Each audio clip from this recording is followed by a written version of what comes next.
오늘 우리에게 주시는 하나님의 말씀은 시편 126편 1절로 6절까지 말씀이에요. 우리 교독하도록 하겠습니다. 제가 먼저 읽을게요. 여호와께서 시온의 포로를 돌려보내실 때에 우리는 꿈꾸는 것 같았도다.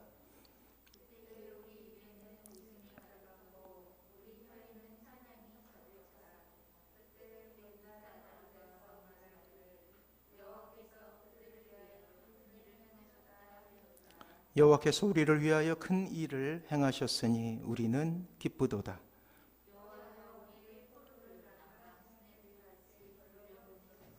눈물을 흘리며 씨를 뿌리는 자는 기쁨으로 거두리로다. 울며 씨를 뿌리러 나가는 자는 반드시 기쁨으로 그 곡식단을 가지고 돌아오리라. 아멘.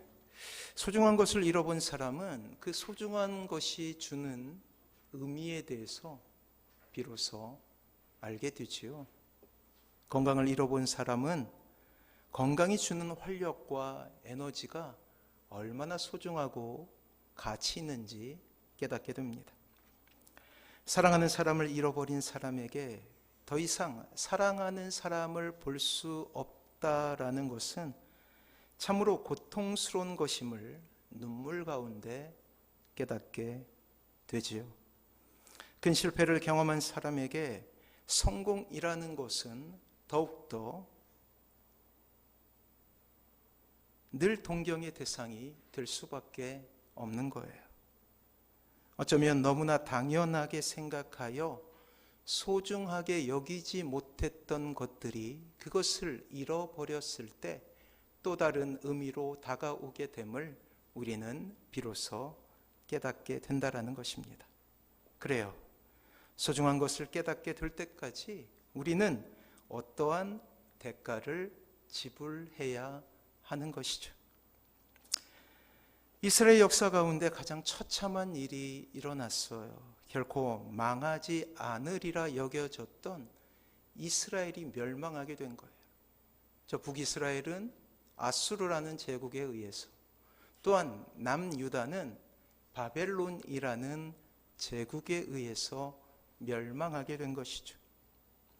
그 추격은 실로 대단했습니다. 결코 함락될 수 없다 여겨졌던 거룩한 성이라 불렸던 예루살렘 성마저도 회파되는 일이 일어났으니 말이에요. 그리고 선민 이스라엘의 마음에는 큰 상처가 자리 잡게 되었어요.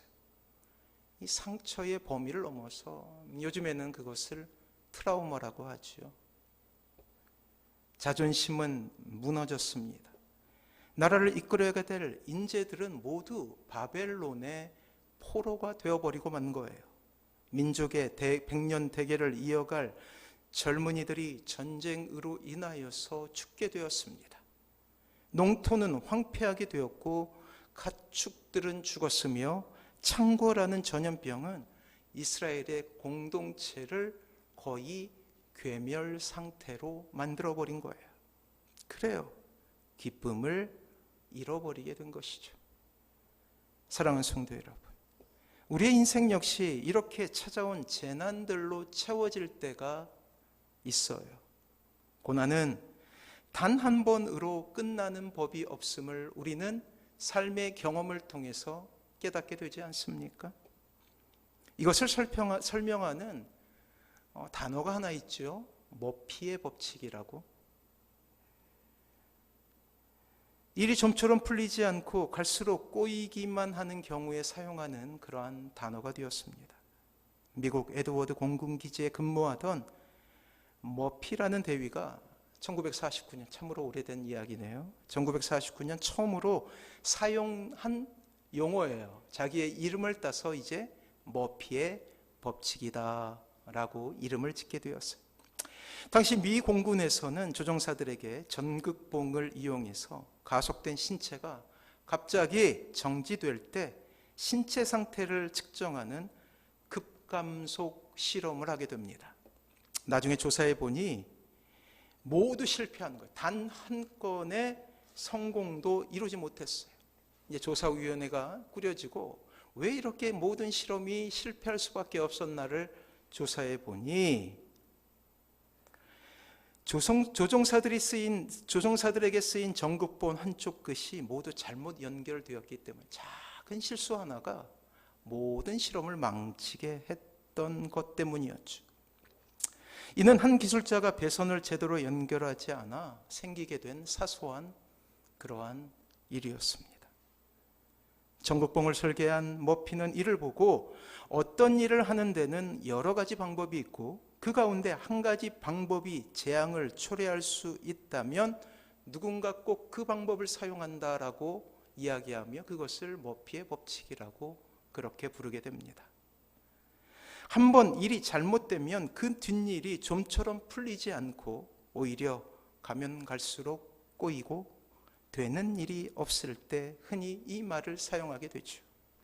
다시 말해 머피의 법칙은 자신이 바라는 것은 이루어지지 않고 우연히 나쁜 방향으로만 일이 전개되는 거예요. 예컨대 매일 버스를 타고 출근하다가 그날따라 택시가 타고 싶어 택시를 탔더니 사고가 난 거예요. 그래요, 머피의 법칙이죠. 열심히 공부를 했지만 운이 나쁘게도 자신이 놓치고 깜빡했던 부분에서만 시험 문제가 난다고 생각을 한번 해보세요. 그래요, 머피의 법칙이죠.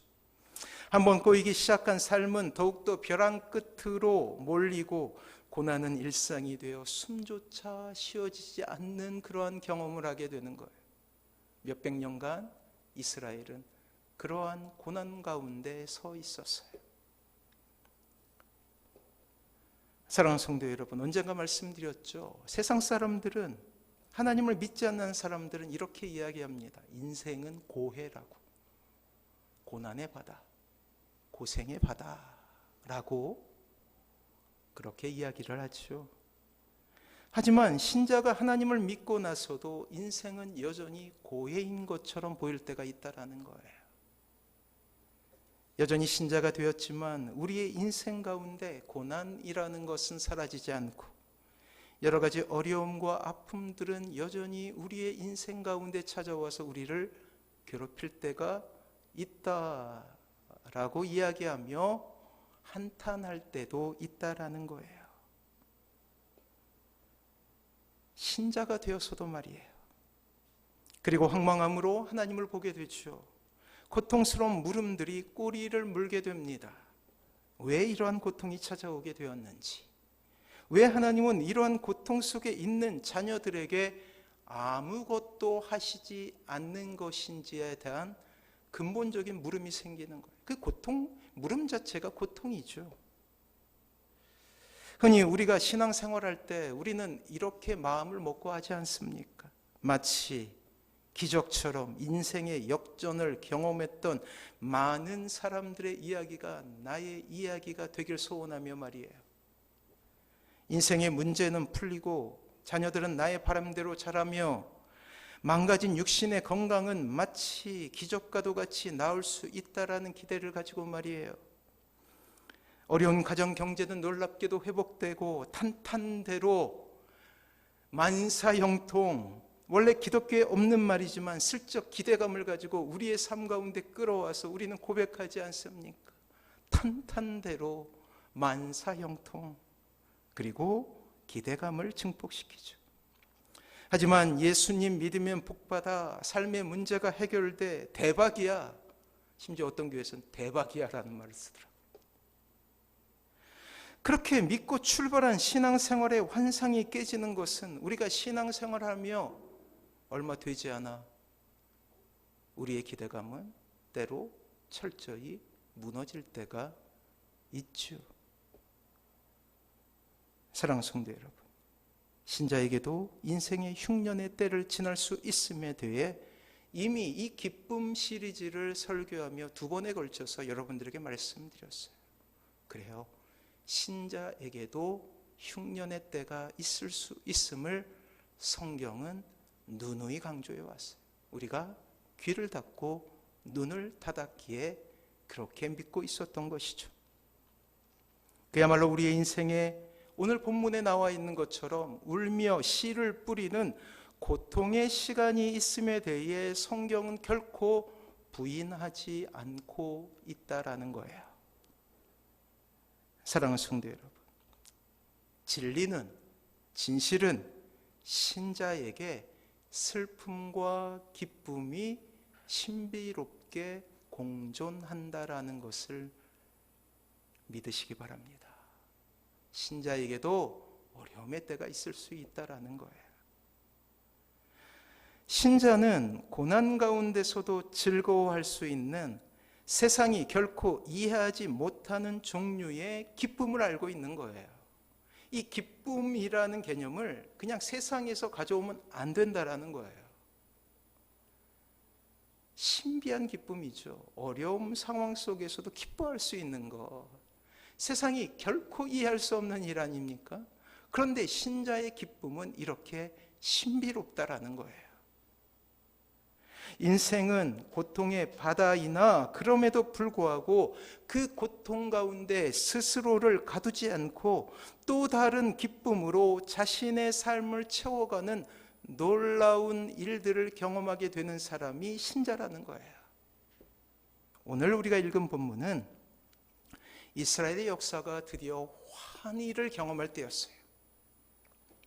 잃어버린 고토를 수복하고 드디어 기쁨을 찾게 된 그것을 기뻐하기 위해 만든 찬양이라고, 망해버렸다고 했잖아요. 근데 70년 뒤에 이스라엘에 다시금 해방이 찾아오게 됩니다. 이미 말씀드렸지만 북이스라엘은 아수르에 의해, 남유다는 바벨론 제국에 의해 나라가 망하게 되어 잔인한 역사를 경험하게 되었죠. 무려 70년 동안 철저하게 파괴되고 그리고 절망을 경험하게 되었어요. 이렇게 수도인 예루살렘마저 함락되고 나라가 망하게 된 것은 처음 있는 일이었어요. 하지만 하나님의 약속대로 이스라엘은 70여 년 만에 포로가 귀환되었고 그리고 예루살렘 성에 다시금 성벽이 쌓아 올려지는 역사가 일어나게 되는 거예요. 이런 놀라운 역사적 회복을 경험하며 이스라엘 백성들은 시를 만들어 하나님께 찬양하는 거예요. 한번 볼까요? 오늘 본문 말씀 1절과 2절 말씀입니다. 우리 같이 한번 읽어볼게요. 시작. 여호와께서 시온의 포로를 돌려보내실 때에 우리는 꿈꾸는 것 같았도다. 그때에 우리 입에는 웃음이 가득하고 우리 혀에는 찬양이 찼었도다. 그때에 문나라 가운데서 말하기를 여호와께서 그들을 위하여 큰 일을 행하셨다 하였도다. 그렇습니다.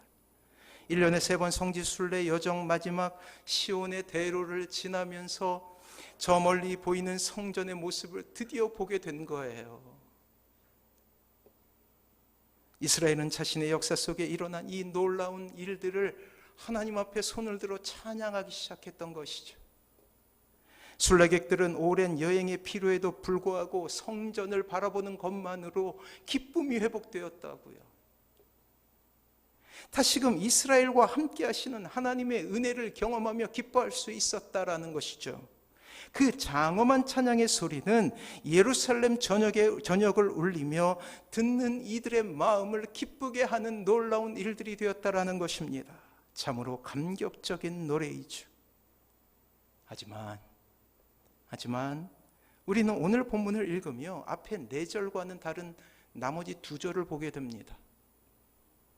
환희와 기쁨으로 끝나게 될 포로였던 이스라엘이 해방되는 기쁨의 찬양이 그냥 그대로 끝나는 것이 아니라 뒤에 2절이 있음을 우리는 보게 된다는 거예요.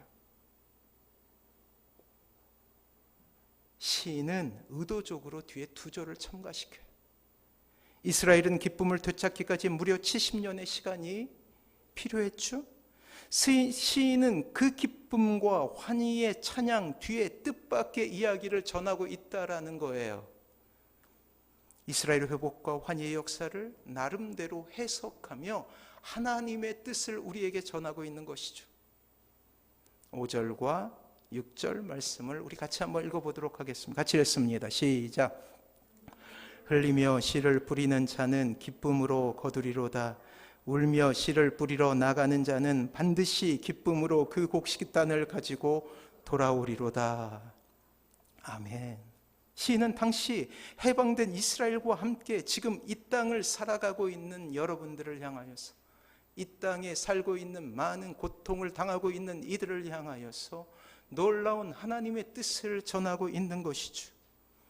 아름다운 위로를 전하며 다시금 소망을, 기쁨을 회복하라라고 이야기하고 있다라는 거예요. 사랑하는 성도 여러분, 오늘 본문 5절과 6절을 통해 우리는 아주 중요한 사실을 알게 됩니다. 하나님의 자녀가 된 이후에도 여전히 이 세상 속에 살아갈 수밖에 없다는 것이 불편한 진실 아닙니까? 하나님께서 우리를 구원하시는 순간 고통과 아픔과 상처가 없는 저 하늘나라로 우리를 부르시는 것이 아니라 여전히 이 세상 가운데 때로는 눈물이 있고, 때로는 좌절이 있고, 때로는 배신이 있고, 때로는 절망이 있고, 때로는 아무것도 볼 수 없는 아픔이 있는 이곳에 우리를 남겨두신 이유가 있다라는 거예요. 하나님의 자녀가 된 이후에도 여전히 이 세상 속에 살아갈 수밖에 없는 신자가 기쁨을 회복하기 위해 반드시 거쳐야 될 시간이 있음을 우리에게 교훈으로 알려주고 있다라는 사실입니다. 그렇습니다. 오늘 시인은 그것을 눈물을 흘리며 씨를 뿌리는 것이다 라고 이야기하고 있어요. 울며 씨를 뿌리러 나가는 자라고 말씀하고 있다라는 것입니다. 사랑하는 성도 여러분, 우리의 인생 가운데 쉽게 기쁨이 사라지는 이유가 무엇일 것 같아요? 그것은 바로 눈물을 흘리며 씨를 뿌리는 과정을 제하고 기쁨을 얻으려 하고 있기 때문이에요. 울며 씨를 뿌리러 나가는 것을 생각하지 않고 기쁨만을 바라고 있기 때문입니다. 이것은 말씀에 대한 심각한 오해라고 할 수가 있어요. 다시 한번 말씀드립니다. 신자에게도 흉년의 때가 있을 수 있다라고 이야기하는 것이 성경의 진리예요. 성경은 한 번도 신자의 고난에 대해 없다라고 이야기한 적이 없다고요. 대신 신자가 이 고난을 이기는 방법에 대해서 끊임없이 이야기해 왔습니다. 이 고난 가운데서도 기뻐하는 방법에 대해서 끊임없이 이야기해 왔던 거예요. 그런데 우리가 거부했죠. 하나님, 고난은 제하고 기쁨만 주세요 라고 하는 것이 우리의 기도의 제목이었다라는 거예요. 다시 한번 말씀드립니다. 신자에게도 인생은 마냥 기쁨으로만 이루어질 수 없어요. 여전히 죄가 신자를 괴로움에 빠뜨리기도 하고, 악한 영과의 전쟁은 이제 신자가 된 이후에 우리가 의무적으로 싸워야 될 전쟁입니다. 여전히 세상 사람들을 위협하는 사건과 사고가 신자에게도 나타나요. 사랑하는 사람의 죽음으로 몸부림치며 울기도 하고, 또한 질병으로 인하여 신자도 고통을 받게 된다는 것이에요. 시험에서의 실패는 우리에게 좌절을 주며, 직장의 상실이나 사업의 위기는 이 땅의 가장들, 믿는 가장들에게도 아주 심각한 타격을 주며 괴로움을 주게 된다는 거예요. 하지만 성경은 이러한 신자들에게 고난이 없을 것이다 라고 이야기하지 않고 있다는 거예요. 오히려 신자는 지난주에 우리가 배웠듯이 이렇게 제안합니다. 이렇게 명령합니다. 항상 기뻐하라. 항상 기뻐하라. 기뻐해야 할 이유가 있을 때 기뻐하는 것이 아니라, 고통과 좌절이 올지라도 기뻐하라, 그렇게 권면하고 있다라는 거예요. 자, 그렇다면 이러한 하나님의 요구에, 항상 기뻐하라 말씀하시는 하나님의 요구에 우리는 어떻게 다시금 기쁨을 회복할 수 있을까요? 첫 번째, 기억해야 될 것은 지난 두 번의 설교를 통해 우리가 이미 알게 된 진리, 신자의 기쁨은 환경이 주는 것이 아니라, 조건이 주는 것이 아니라 은혜가 주는 것임을 깨닫는 거예요. 되뇌이는 거예요. 고난이 밀려왔을 때 그 진리를 마음속에 꽉 붙잡는 거예요. 그렇습니다. 주님 알기 전 우리는 환경이 주는 기쁨에 지배당한 인생 아니었습니까? 기쁜 일이 있을 때 기뻐하는 사람이었어요. 고난이 있을 때 울었던 사람 아닙니까? 그러나 성경은 항상 기뻐하라 그렇게 이야기하고 있어요. 기쁨의 조건을 초월한 기쁨을 알게 된 신비로운 사람이라는 것이죠. 우리는 영원한 기쁨의 원천이신 하나님을 바라봄으로 기쁨을 얻게 된 사람입니다. 이전에 우리를 기쁘게 했던 기쁨의 조건, 이유가 우리를 항구적으로 기쁘게 할 수 없다라는 거예요. 그것을 인정한 사람을 우리는 뭐라고 부르냐면 신자라고 부르는 거예요. 성도라고 부르는 거예요. 믿는 사람, 거룩하게 구별된 사람. 그리고 우리는 우리의 이 영원한 기쁨은 오직 하나님께로부터 오는 것임을 고백한 사람이라는 거예요. 그리고 그분들을 우리는 신자라고 부른다고요. 성도라고 부른다고요. 사랑하는 성도 여러분, 이러한 진리 가운데 있을 때 우리는 변하지 않고 항구적인 기쁨을 회복할 수 있게 되는 거예요. 이 진리를 붙잡으시기 바랍니다. 두 번째, 오늘 본문을 통하여 우리는 또 다른 진리 하나를 얻게 돼요. 신자에게 기쁨이 회복되기 위해 거쳐야 될 과정이 있음을 우리는 깨닫게 되는 거예요. 놀랍게도 하나님은 과정을 사랑하시는 분이에요. 그래서 항구적인 기쁨에 도달하기까지 우리가 반드시 거쳐야 될 과정이 있음을 이야기합니다. 오늘 시인은 아주 쉽게 풀어서 그것을 이렇게 이야기합니다. 6절 말씀이에요. 6절 같이 한번 읽어봅니다. 같이 읽습니다. 시작. 울며 씨를 뿌리러 나가는 자는 반드시 기쁨으로 그 곡식단을 가지고 돌아오리로다. 그래요. 우리 인생 가운데 울며 씨를 뿌리러 나가는 많은 시간이 있음을 인정하는 거예요. 이 인정의 여부가 우리가 얼마나 빨리 기쁨을 회복하느냐의 시간의 문제로 귀결됨을 우리는 고백할 수 있어야 됩니다. 고난과 아픔이 우리를 고통스럽게 하고 좌절하게 하는 우리의 인생 가운데 결코 있어서는 안 될 방어적인 자세가 아니라 이제 고난과 아픔의 때를 만나게 되면 그 고난을 오히려 우리를 성숙하게 하고 진정한 기쁨으로 만드시는 하나님의 시간임을 우리는 고백할 수 있어야 된다는 거예요. 씨를 뿌리는 과정으로 이해하는 것입니다. 내가 망하게 되었구나 라고 생각하는 것이 아니라 씨를 뿌리러 나가는 과정, 진정한 기쁨을 거두고 행복을 거두는 과정으로 생각한다면 마치 이 세상의 농부가 봄에 모를 심고 씨를 뿌리면서 가을에 기대하는 수확을 얻듯이 우리 또한 그 과정으로 이해할 때 기쁨을 잃지 않게 된다라는 거예요. 결과는 하나님께 맡기지만, 그리고 하나님은 그렇게 우리를 선대하시지만 분명 우리의 인생 가운데 울며 씨를 뿌리는 과정이 있음을 우리는 항상 기억하고 있어야 되는 거예요. 그래서 고난이 찾아올 때, 어려움이 찾아올 때, 지금 이 시간은 내가 울며 씨를 뿌리는 과정이다 라고 고백할 수 있어야 된다는 거예요. 그 고백하는 자에게 하나님은 놀라운 기쁨을 선물하시게 되는 것이죠. 전통적으로 이스라엘 사람들에게 씨를 뿌리는 과정은 죽음의 상징으로 이해했어요. 그 대표적인 예가 요한복음에 있죠. 주님께서 이렇게 가르친 적이 있습니다. 주님 이제 이 땅에서의 사명을 다하시고 마지막 십자가를 남겨둔 때였어요. 마지막 죽음을 준비하시면서 교훈했던, 나누었던 말씀이 있습니다. 요한복음 12장 24절. 우리 같이 한번 읽어볼게요. 주보를 보십시오.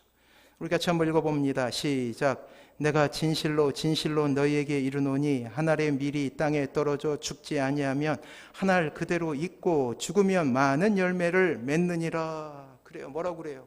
밀알이 땅에 떨어져 죽는 것으로 이해하고 있다라는 사실. 그래서 오늘 울며 씨를 뿌린다라고 표현하지 않아도 씨를 뿌린다라고 하는 의미 속에는 내가 죽는 것을 담고 있다라는 거예요. 하지만 이러한 수고와 좌절의 눈물은 반드시 오늘 말씀의 약속대로 많은 열매가 될 것임을 우리는 고백할 수 있어야 되죠. 그래요. 열매를 위해 반드시 먼저 죽는 것이 필요합니다.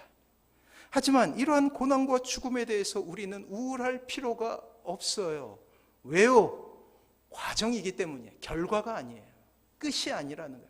심지어 우리는 죽음조차도 끝이라고 여기지 않는 사람 아닙니까? 오늘 시편 126편 6절 말씀을 통해 우리가 기억해야 될 한 단어가 있어요. 자, 6절 다시 한번 읽어봅니다. 같이 읽습니다. 시작. 울며 씨를 뿌리러 나가는 자는 반드시 기쁨으로 그 곡식단을 가지고 돌아오리로다. 그렇습니다. 씨를 뿌리러 나가는 것과 많은 열매를 거두는 것에 가교와 같은 단어가 하나 있어요. 찾아보세요. 뭐예요? 뭐예요? 반드시. 그래요? 반드시. 이 반드시는 하나님의 단어, 하늘의 단어예요. 반드시. 믿는 사람들의 단어예요. 반드시. 이 반드시란 단어는 울며 씨를 뿌리는 인생의 고달픔에도 불구하고 우리를 기쁨이라는 신령한 정서를 유지할 수 있게 하는 놀라운 단어예요. 반드시. 내가 믿고 있다라는 거예요. 반드시란 말에는 믿음이란 의미를 담고 있기 때문이죠. 그리고 이 반드시란 말은 자신이 믿는 신념에서 나오는 게 아닙니다. 내가 믿어서 나오는 게 아니에요.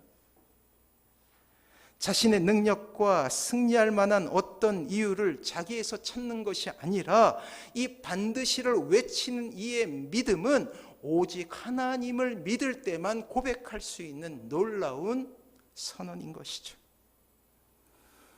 그리하여 반드시란 단어는 우리가 고난 가운데서도 웃을 수 있는 이유가 되는 것입니다.